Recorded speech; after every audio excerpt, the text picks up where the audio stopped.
Le nouveau pouvoir syrien expulse définitivement les Russes de son pays.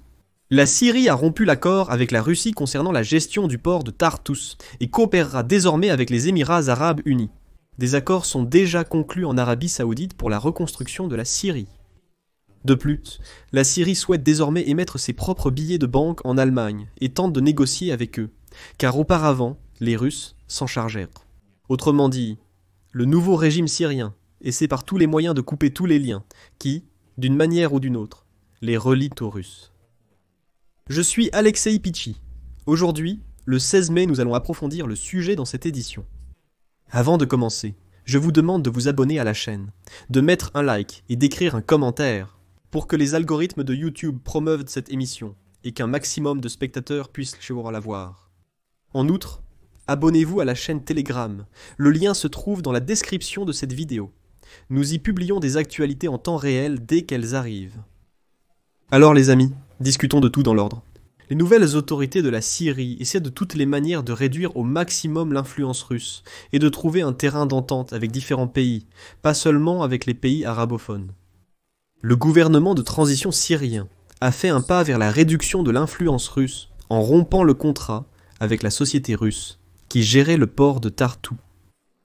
L'accord signé en 2019 sous le gouvernement de Bachar el-Assad avait accordé à la société russe 3 Transgaz le contrôle du port pour 49 ans. En échange, cette société, du moins elle l'avait promis, devait investir 500 millions de dollars dans ce port, tout en conservant 65% des bénéfices de ce port, tandis que le gouvernement syrien aurait reçu les 35% restants. Mais maintenant, cet accord a été annulé, c'est-à-dire que les nouvelles autorités syriennes ont décidé de rompre cet accord avec les Russes. Comme l'a rapporté la télévision syrienne le vendredi 16 mai, le pays a fait un pas important vers la restauration de son économie et de son infrastructure de transport. En particulier, en peu de temps, 2 grands accords d'investissement ont été signés avec des entreprises internationales. En particulier, le 16 mai, la Direction générale syrienne des ports terrestres et maritimes a annoncé la signature d'un protocole d'accord avec une entreprise basée aux Émirats arabes unis, d'une valeur de 800 millions de dollars. Je rappelle que les Russes avaient promis d'investir 500 millions, mais de prendre 65% des bénéfices de ce port pour eux-mêmes, et en plus de le gérer entièrement pendant 49 ans. Ce document avec les Émirats prévoit la création d'un terminal multifonctionnel dans le port de Tartout, ainsi que le développement de zones industrielles et économiques franches, de ports secs et de stations de fret de transit dans des régions stratégiques de la Syrie. C'est-à-dire qu'il ne s'agit pas seulement d'un seul port. Cette étape fait partie de la stratégie du nouveau gouvernement syrien, visant à moderniser le secteur des transports et à attirer les investissements étrangers directs pour stimuler l'économie nationale. De plus, il convient de rappeler qu'auparavant, le 1er mai, la Syrie a signé un nouvel accord de concession de 30 ans avec la compagnie maritime française CMA-CGM pour la gestion et l'extension du port de Latakié. C'est un autre nœud maritime principal de la Syrie. Selon les termes de l'accord, la société française investira 230 millions d'euros, dont 30 millions seront investis la première année, et le reste au cours des 4 années suivantes.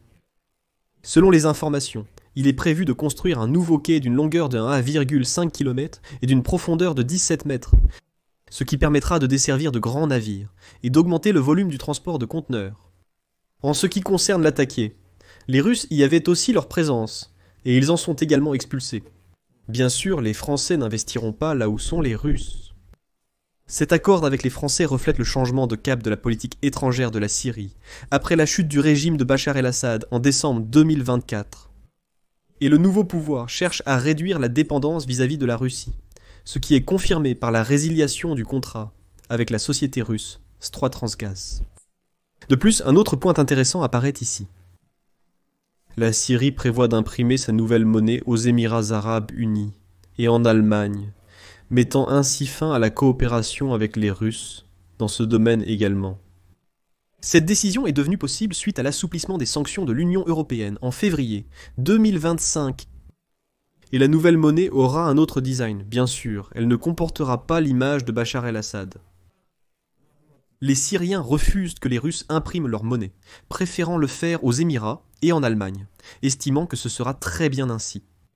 Le nouveau pouvoir syrien œuvre activement à la restauration de l'économie, à l'intégration du pays dans le commerce mondial, en attirant des investissements étrangers et en modernisant les infrastructures clés.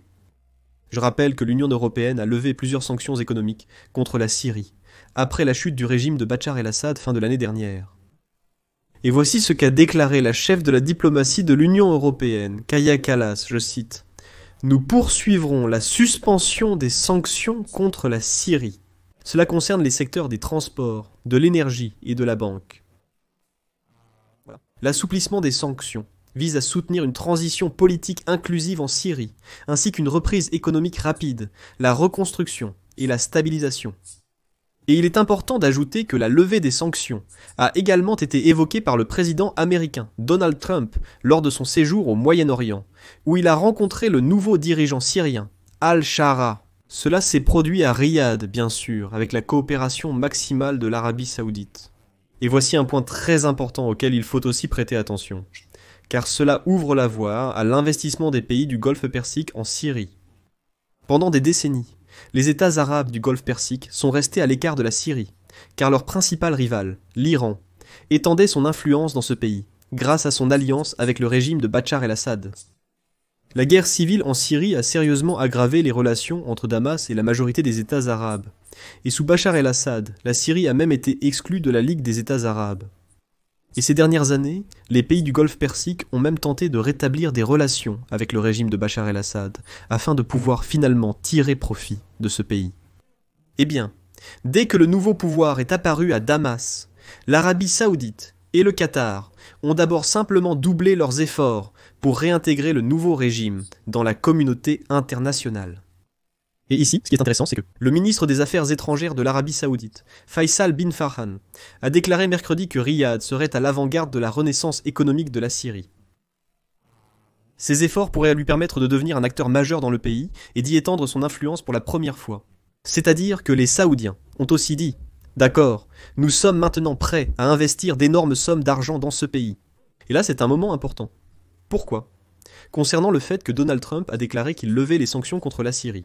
Parce que les trois pays, l'Arabie Saoudite, les Émirats et le Qatar, voulaient depuis longtemps investir de l'argent dans ce pays. Le pays étant détruit, il faut maintenant le reconstruire. Beaucoup veulent y investir et tentent d'y entrer. Mais les pays du Golfe Persique ne voulaient pas le faire, craignant que, tout de même, les Américains aient adopté en 2019 la loi César, qui a en fait complètement isolé la Syrie. Investir exposé à une réaction des États-Unis d'Amérique. Donald Trump dit « Je lève ces restrictions, investissez ». Et maintenant, l'argent va affluer en Syrie. Mais quel intérêt et quel sens cela a-t-il pour eux de continuer à traiter avec les Russes? C'est pourquoi les Russes sont doucement mais sûrement poussés dehors. D'ailleurs, remarquez que cela n'est pas devenu une grande nouvelle dans tous les médias mondiaux. Ils retirent simplement les Russes discrètement et signent déjà de nouveaux contrats avec les Européens. Et, ce qui est très important, avec les pays du Golfe Persique. Il s'agit d'une réorientation complète de ce pays dans le contexte du Moyen-Orient. Et puis, je rappelle qu'il y a déjà un épisode séparé sur ma chaîne YouTube, consacré au fait que la Syrie et Israël mènent déjà de telles négociations secrètes et directes sur la normalisation des relations. N'oubliez pas d'aller sur la chaîne YouTube et de regarder l'épisode précédent. Ici, je mets des points de suspension. Partagez votre avis dans les commentaires. Abonnez-vous à la chaîne, activez les notifications pour les nouveaux épisodes et n'oubliez pas de liker.